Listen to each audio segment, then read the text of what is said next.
Assalamu alaikum, wonderful viewers. Welcome to the Political Hour Show here on Eco TV International, the People's Choice, where we invite politicians, youths, and women to discuss about the trending issues in our country here. And today, our wonderful guest is the Governor of Banjul, Mr. Jao. He will introduce himself shortly. But before that, you can kindly follow us on Facebook, TikTok, Instagram, and YouTube for more interesting episodes. I am your host, Rohi Tuture. Assalamu alaikum, Mr. Jao. Wa alaikum salam, Rohi, and welcome. My name is Honorable Ibrahim Jao, the Executive Coordinator of Banjul, by default the Governor, as you stated. I was appointed by the President in 2023, November. I mean, this is the first time we're having such an office in Banjul. As the first executive coordinator or the first governor of Banjul, because there was a missing link between the executive and the local structure. Okay. If you look at it, you've got like the mayor, you've got the councillors, Yes. and there wasn't anything else that represented or anything that would possibly bridge the gap between the executive and the local residents. Hence the reason why these offices were created. Okay, thank you very much. You're welcome. You're welcome to the show. Thank you. Yeah. So now, can you please tell us a background information about yourself? All right. Ibrahim Ajao, born and brought up in Banjul. I did my nursery school, primary school, secondary, high school, up to my A-levels here in the Gambia. After which I briefly worked for central government. I worked for a private radio station, so I've done what you people are doing. Yeah. I was also a banker. From there, I traveled overseas and went to United Kingdom, where I studied and lived for 23 years. Yeah. I did both my undergraduate and my master's in youth and community development in the United Kingdom. Whilst I was in the United Kingdom, I was appointed as a magistrate, as the only Gambian and first Gambian to serve on the bench of the magistrates in Nottingham. I was also a housing manager for the local council. I worked there for almost 23 years as well. Yeah, so I've got background when it comes to housing, when it comes to local council management. I mean, managing local resources and seeing how best resources could be maximized. And in terms of development, particularly youth development, it's an area that I have been involved in as well. I was part of the people that started the National Youth Council, and I represented Banjul as the youth chair for about a year prior to traveling. I was also involved in youth and sports activities, again, cultural activities as well in the Gambia. You did a lot. I did, yeah. You have many experience in many fields. Yes, a man has to be versatile and then needs to have quite a lot of experience in various areas. I mean, it's very useful to have different kind of traits or experiences because it helps you adapt to different situations. Yeah.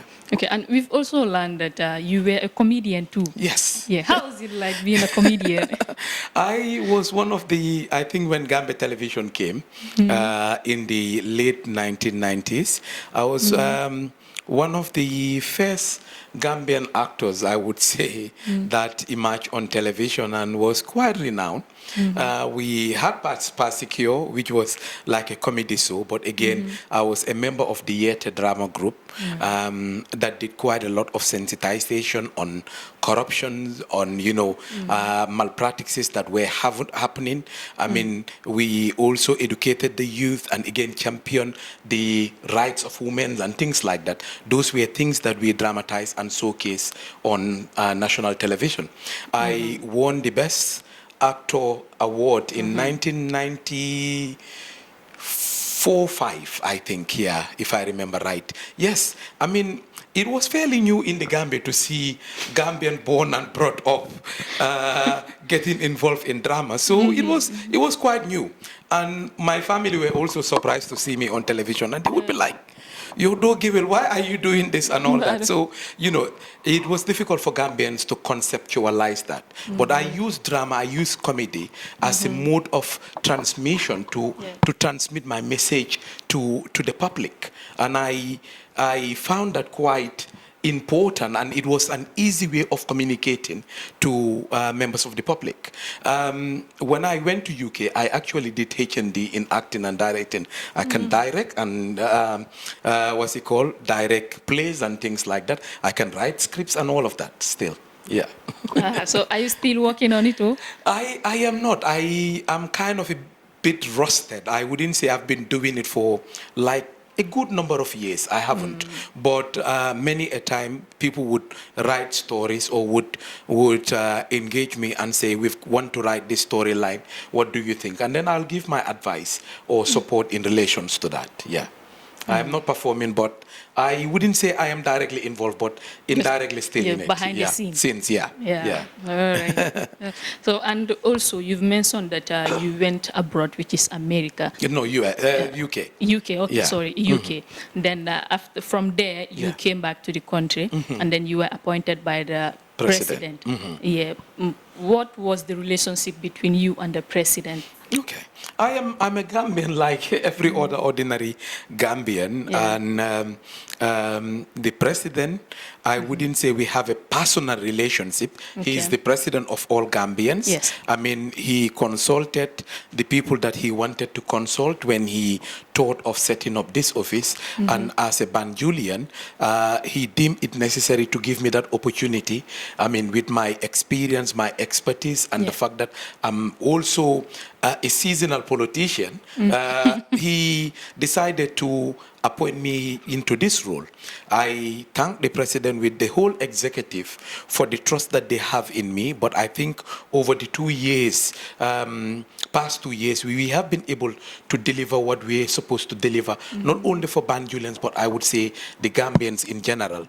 Because setting up something, I mean, as I said, there wasn't any foundation base at all for an office of this nature. So we were able to set up the staff team, set up the office, have a functional office, and we have made our footprints, I believe, in the life of Banjulians. They are aware of this office, what our roles are, and again, I mean, they know that we are kind of the go-to person between them and the executive. So there is that link between myself and Banjulians, and I think it was timely that such an office has been set up. And we thank the president, as I said, together with the rest of the executive for the trust they have on me. Okay, and we have also learned that there was a time that you wanted to establish your own party.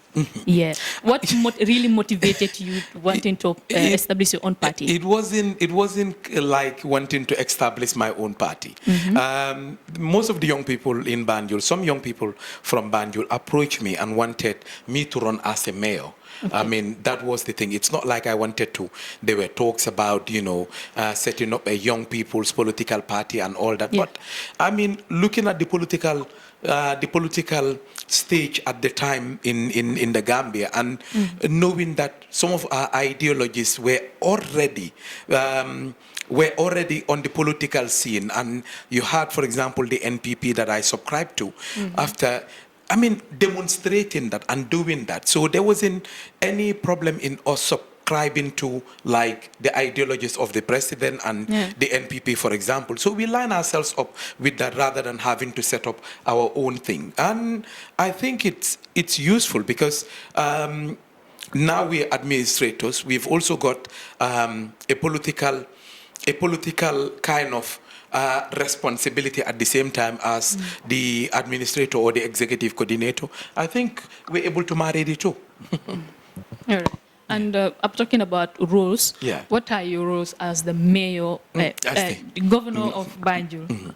As I said, I have oversight responsibilities of coordinating all central government activities within Banjul. Okay. That's one. Like all the government departments, you talk about GRA, you talk about ports, you talk about Gamtel, talk about NAWEC, all these other regional setups that are within the Banjul city.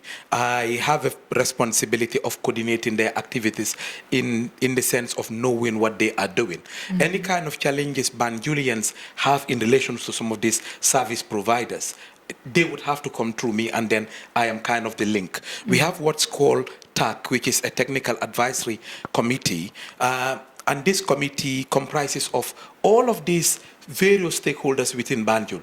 You've got, for example, the Red Cross, you've got Govi, you've got Scouts, you've got GRA, you've got all of these other services and bodies that are within the city. So we manage and coordinate their activities within the city. The other thing is, I mean, serving as the link between the executive and the locals. That's something else. Like sometimes Banjulians will come and say, we want the president to do this. We want this from the president. We want the executive to look at this. So we are kind of the intermediary between the executive and the local residents. Of course, you still have the mayor, you've got the council and all that. They're responsible for social amenities. They're responsible for collecting rates, you know, sorting out. So we're a separate entity from the council, and it's good to recognize that. I should also serve as the #1 advisor to the council as well, by virtue of the fact that I'm the executive coordinator or the governor.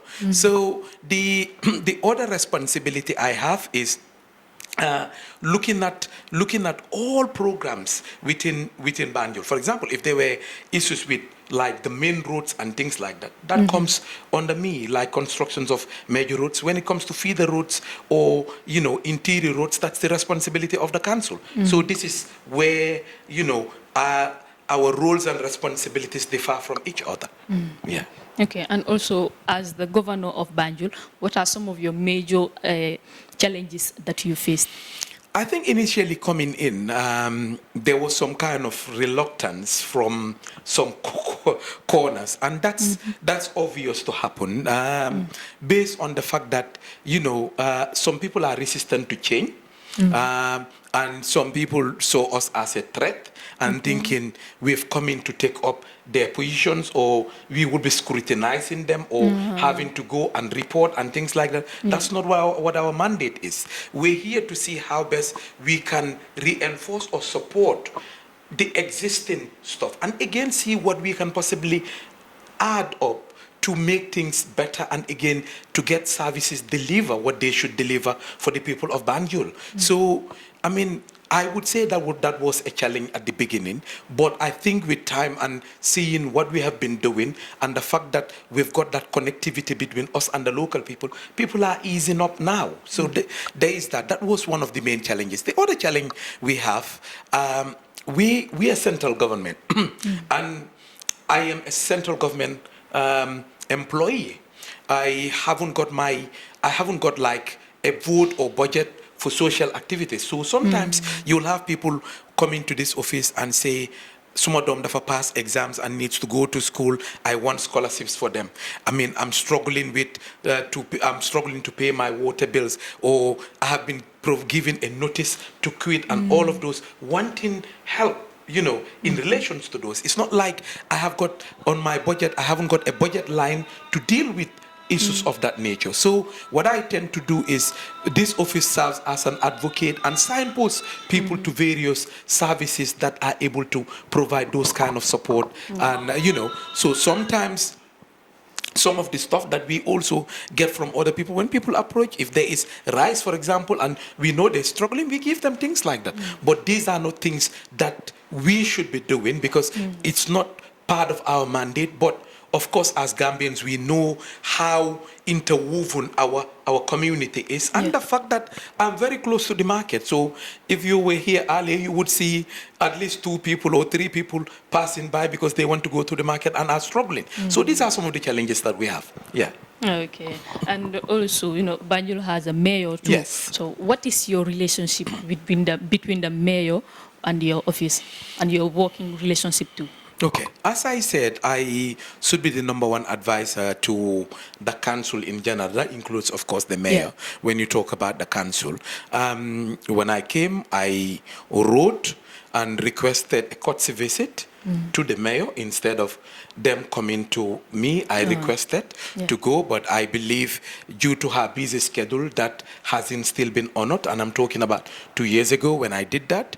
And this has also been escalated. And I think there should be some kind of cordial working relationship between the council and this office. Because the tag that I was talking about, the CEO of the council, the chief executive officer should actually be sitting in that committee and serves as the secretary to the committee where I chair. I mean, I have got individual relationship with various councillors, and again, if there are things, particularly administratively, I write and communicate to the CEO. So I would say there is some level of working relationship, but it's not to the level that I would like to see it happen. Okay. So regarding that, are you taking any step regards that? Yeah, as I said, this has been escalated, so the authorities responsible are aware. So it's down to them to possibly sit the two bodies together, where roles and responsibilities would be defined, and then everyone knows what your TOR is, and then we continue working for the good of our people. All right. Okay, and also, talking about the development of Banjul, we've seen that the community is now growing. But regardless, Banjul is prone to flooding. What are your plans, or have you stated any plans regarding that? Okay, Banjul is below sea level, and we're affected by climate change. Yeah. I mean, it's obvious once we have heavy rains, Banjul is prone to be flooded. We have had little experiences thanks to the work that the president has done in this city. I mean, doing up our sewage system and again our roads and all of that. So the water that comes, or the flash flood waters that comes, gets absorbed. However, we are still faced with some challenges. As I said, Banjul is below sea level. I mean, we have seen people getting rid or cutting down mangroves, for example. And the mangroves, we've got the Tanbi wetland area. That serves as a defense mechanism for Banjul. It's basically the breeding ground. So if you look at it, you would say that's the nose of Banjul, but at the end of the day, you've got people that have been going, clearing that, and again, some people even expanding their yards or lands, getting into the wetland or getting into the Tanbi area, disrupting not only the natural habitat, but getting rid of the mangroves, for example. I mean, considering the important role that mangroves plays in Banjul, I've been working with the Red Cross and talking about replanting mangroves, along the Tanbi area, and again making sure that, we've got quite a lot of trees, particularly coconut trees, that the council have been doing planting along our coastal line, to make sure that those serves as form of defense as well, to deal with coastal erosions and other environmental challenges that Banjul is prone to.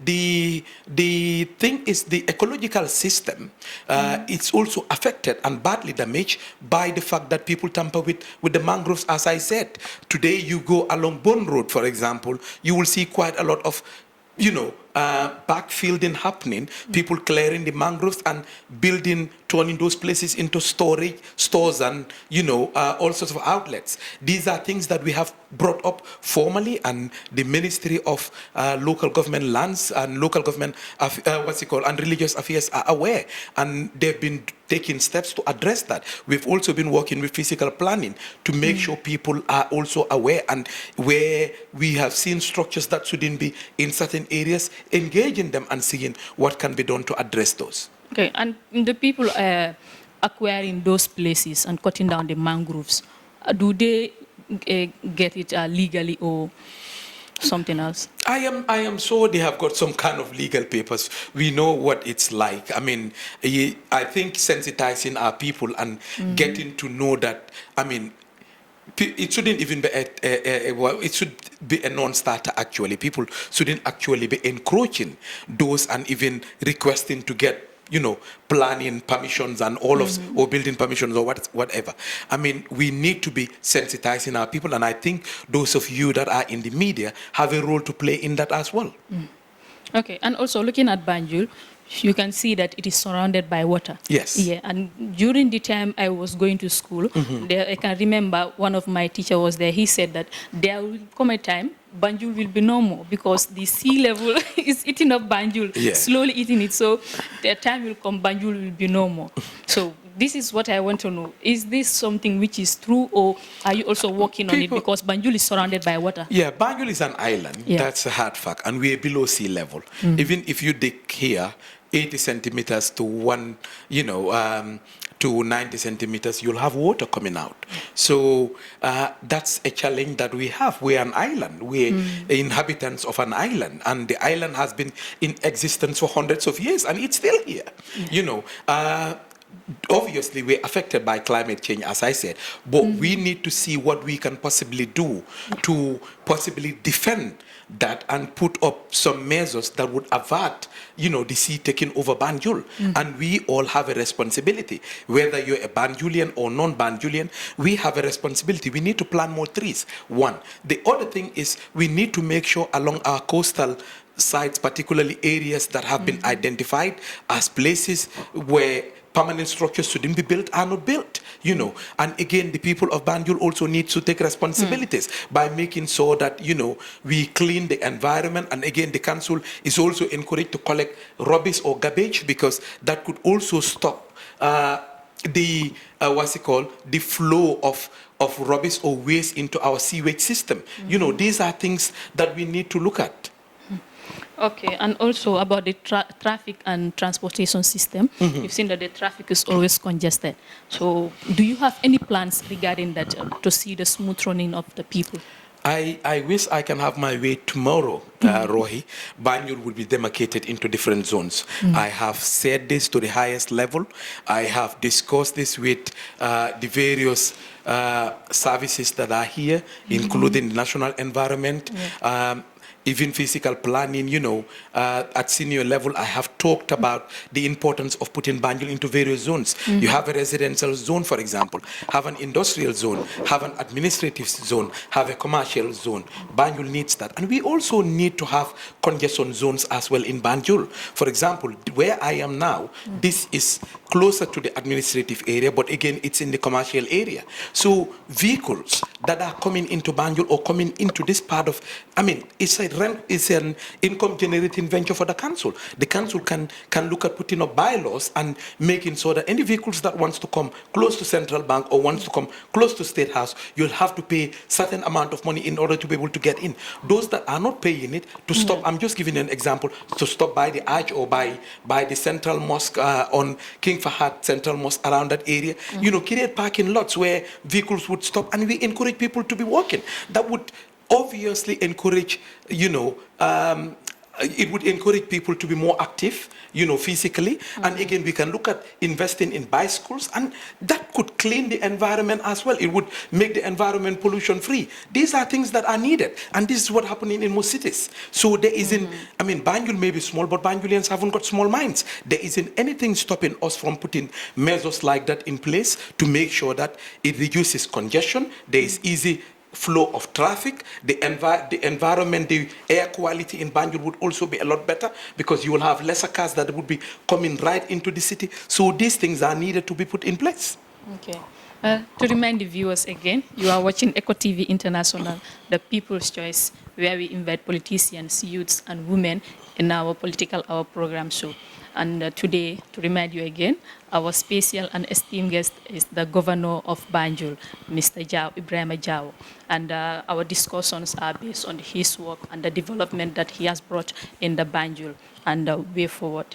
So for more of these interesting episodes, you can kindly follow us on Facebook, TikTok, Instagram, and YouTube. And don't forget to subscribe on our channel, and sponsors are also invited.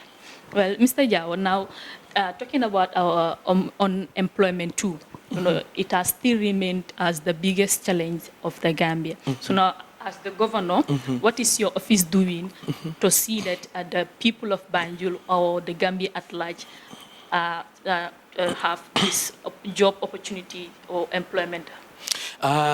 In Banjul, we haven't got any farmlands, unlike most part of the country or the interior part of the country. We have got the sea. Last year, through central government and per se the Ministry of Fisheries and the President, the 2 canoes were given to youths of Banjul to be engaged in fishing. I mean, this is a sector that we can possibly be engaged in. It's not everyone that's done formal education that can possibly sit in offices. And I think once we have what's called attitudinal change, and then try and rewire our brains to understand and accept the fact that the formal sector cannot absorb everyone, the sooner we do that, the better it is for us. I mean, we have most of our young people that have been going through the back way to, to go and look for greener pastures. We all know and have seen or heard of challenges some of these people have encountered. What can we do to entice and stop people leaving the Gambia and remaining and knowing that they can make it here? We've got prime examples of people that have not even gone to the airport but made it here in the Gambia. So those role models need to come out. We need to get to understand there are lots of skill gaps in the Gambia, and there are lots of areas that can possibly tap and reduce the number of unemployment with the willingness of people wanting to take that, and again parents allowing their children to be engaged in those kind of sectors. I mean, you look at welding, for example.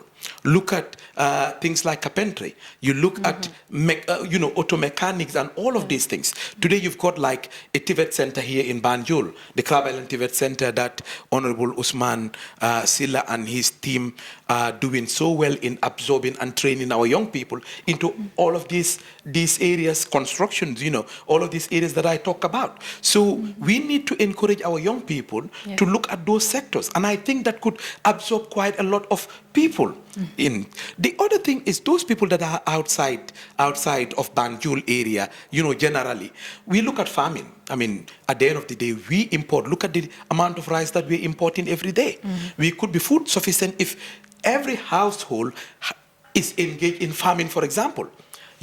Groundnut is one of our cash crops. You have things like cotton. We can look at having sugarcane that could be cultivated throughout the year.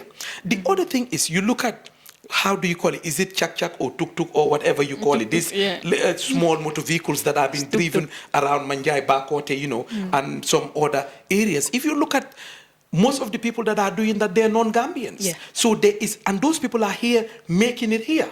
So we obviously have got various sectors that our young people can possibly be engaged in and again still make it.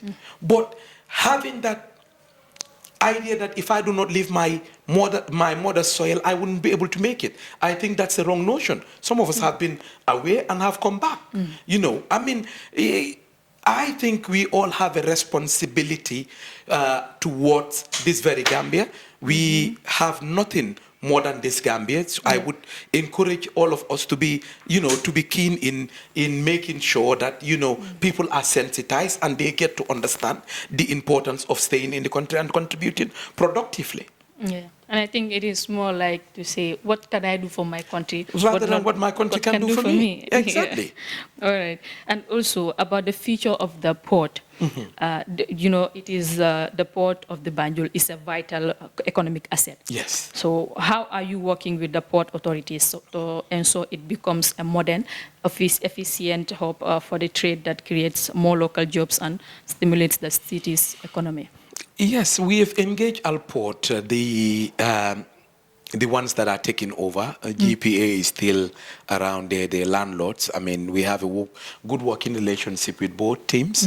A couple of weeks ago, I went and paid a visit to Alport to understand what their plans are for the ports, and again, their plans in terms of absorbing quite a lot of people that are also looking for jobs, particularly some of our young people. They told me what their plans are, shared, showed me videos, and again, the infrastructure that they would like to build around the port, and again, looking at easy flow of traffic, particularly the vehicles that are plying into Banjul and out of Banjul via Bone Road, what could be done, all of these things are being looked at. They are willing to listen and engage with Banjulians. So GPA has done what they can possibly do, and I believe Alport would continue to work on that basis and make the ports more economically vibrant and a model or a place that could possibly absorb quite a lot of people and address the high unemployment rate within our city. Okay.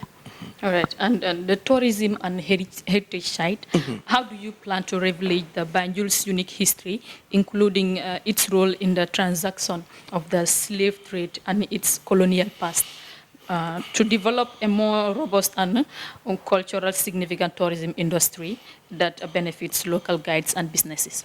Yeah, Banjul, Banjul is about 209 years old this year. Yeah. We're planning to organize Banjul Festival, recognizing the significance of Banjul since the signing of the treaty between Tumani Bojang Senior in 1816, on the 23rd of April 1816, and the British leasing out Banjul to the British.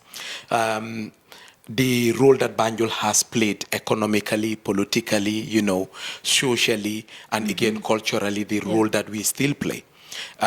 We've got a massive cultural heritage in Banjul, and looking at some of the structures within Banjul, you start from our printing homes, you go and see our wharfs, you see the monuments that are within Banjul.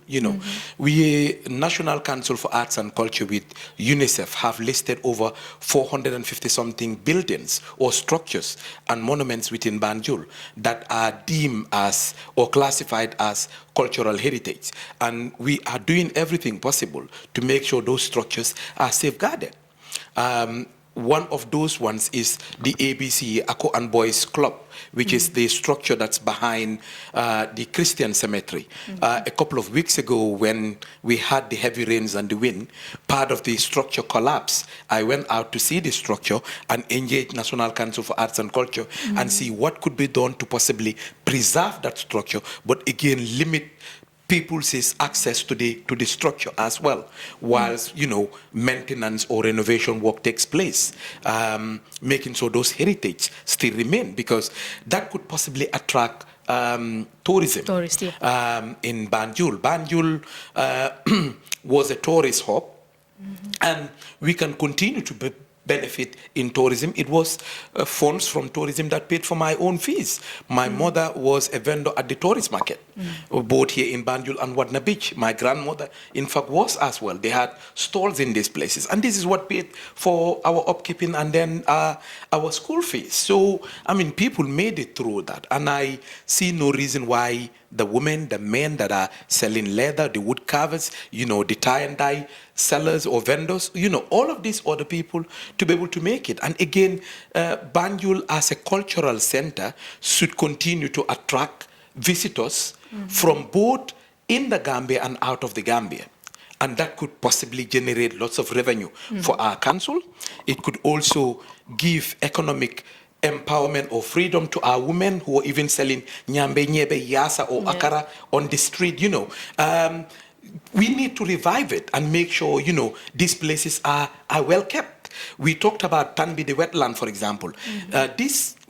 Growing up in Banjul, this was a place where some of the birds that fly from Europe during the winter months will come in and then nurse their young ones. They will stay here. So you've got people that will be coming to the Gambia for bird watching. You've got over 600 bird species. And the Tanbi, you go there and find quite a lot of birds that are not even natives of the Gambia. So people would come and watch those things. So we need to see what we can possibly do to preserve those places. The other thing is the structures that I talked about. What can we do as Banjulans? And people need to know, people need to understand the history of Banjul. People like say Omar Foutiyou came here. The sites, the compounds, the places that he's visited in Banjul. I mean, we need to make sure that there are identifications done and a little kind of placard kind of put up stating that this place was visited by say Omar. He was welcome or received by this person, what year, number of days they've spent, the compound that Musa Molo stayed in when he came out of when he was brought back from his exile on Allen Street, where say Omar Foutiyou stopped at Fayen, all of these places. You go to Jonin, for example, which is the first home to be built in Banjul. I mean, Sayer Matiba, son of Maba, when he came for refuge, he stayed there with his entourage and all of that, and was received later by the governor, through the elders of Banjul. These places should be well known. The place, Njaye, number 33, Liman, where, say, what's it called? Saint Tuba went to visit, Mamaska. These places are still here. We can actually look at religious tourism. You go to Tuba today, they will have Magal. So there is nothing stopping us from having our little Magal. We celebrate every year when Saint Tuba visited Banjul, where the mosque that he prayed at. That could encourage local tourism. So we can look at benefiting from this. Banjul has a lot of history, and personally, I have got a page called Banjul Demba, where I write about some of this historical stuff. I'm talking about showing some of our historical artifacts that we have also got within Banjul. We've also got a team of Banjulian historians that have set up and are brain harvesting, bringing out all of these ideas and identifying some of these places and activities that have taken place in Banjul as well. Okay, and preserving this cultural and historical sites in Banjul here will not only generate revenue, but also about the next generation of the people that are coming in will also learn some of these things that they've not witnessed. And even people like me and my camera crew, we were not born those days. So it is something that is very interesting. It brings people together too. And it creates employment as well. I forgot to talk about that. You talked about, tourist guides. We recently, the council with the National Council for Arts and Culture, train over 30 Banjulian youths in relation to our cultural heritage, telling them, some of these sites and places that I talked about. Today, if you've got the Arch, for example, as the main entrance of Banjul, if you've got like a map of Banjul itself with all the religious signs, religious and cultural places dotted around, you go to the St. Mary's Church, for example, on Independence Drive, former Clifton Road, you'll find, headstones, I think it's on the symbolic, of traveling commissioners that were killed during the,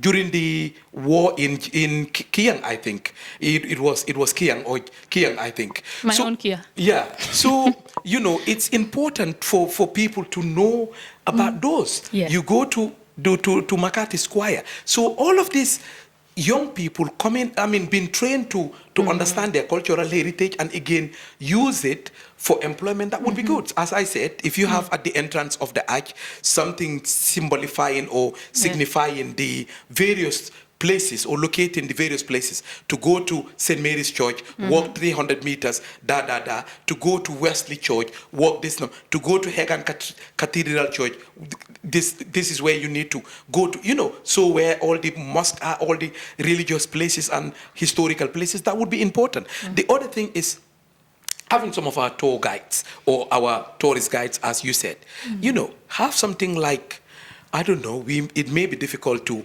keep a horse, it's difficult to maintain horses also, but you can have like something like tuk-tuk, very similar to tuk-tuk or chakta or whatever you call it, tone it, make it like a carriage kind of thing, beautify it, color it, put the symbols of Banjul on it, have 2 or 3 of those for people that are coming into Banjul wanting to go and visit some of these places. That would be a medium of employment that could possibly create employment for some of our young people, and I think the council needs to grab that. Yeah, you should do something about that. And also, it brings people together. It does bring people together, definitely. I hope you work on it.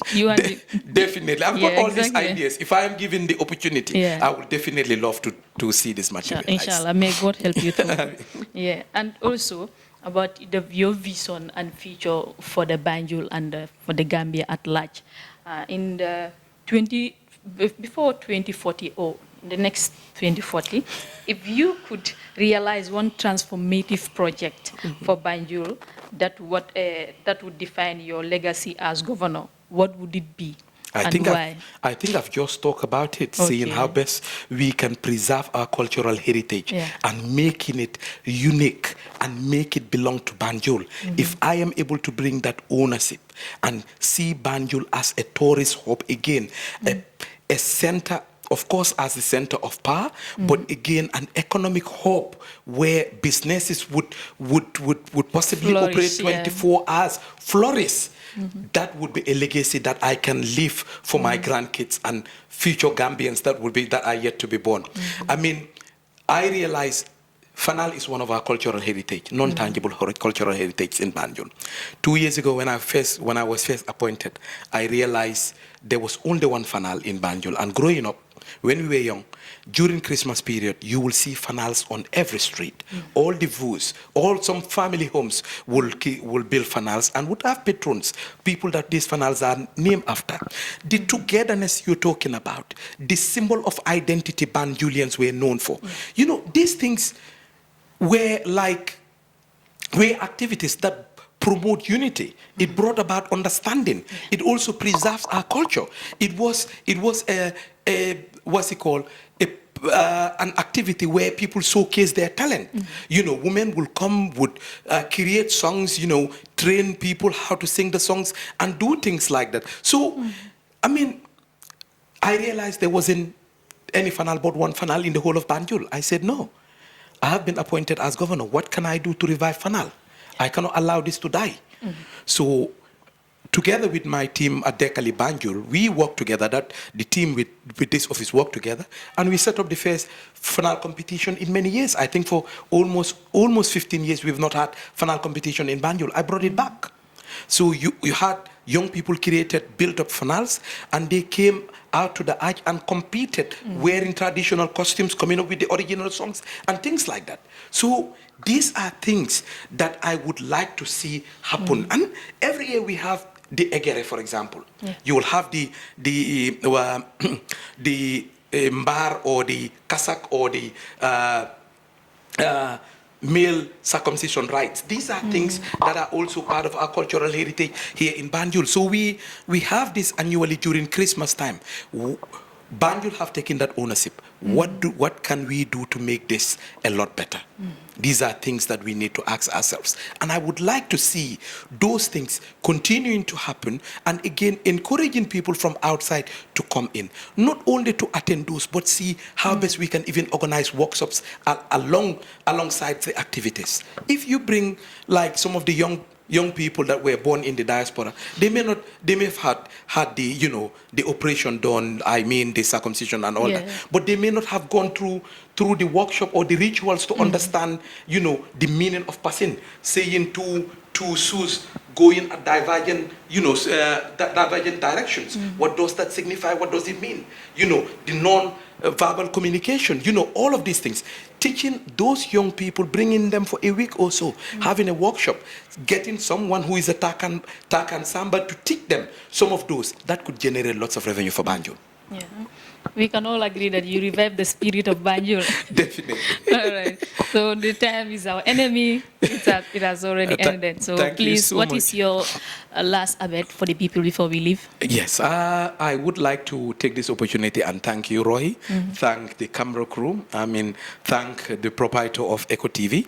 I have not been aware of this TV, but it's a TV that I will be following from now, seeing some of the stuff that you have been doing and following the inauguration of the mosque at Serakunda, seeing the activities and the coverage that you have done and the way you people have been managing your programs, the level of professionalism I have seen. I can only say a big thank you and say keep it up. I mean, our doors are open. We have an open door policy. If we could be of help at any time, please do not hesitate to reach out. Thank you. Thank you very much. It's a pleasure having you here today. Well, this is how we've come to the end of the program, which is the Political Hour Show here on Eco TV International, the People's Choice, with me, Rohiyatu Toure. And inshallah, we will bring this program to you every week, inshallah, to your doorstep. And don't forget to subscribe to our channel. And today, our very esteemed and wonderful guest was Honorable Governor Ibrahim Jawo, which was a wonderful discussion here today. So please follow us for more of these updates. Thank you very much. Thank you.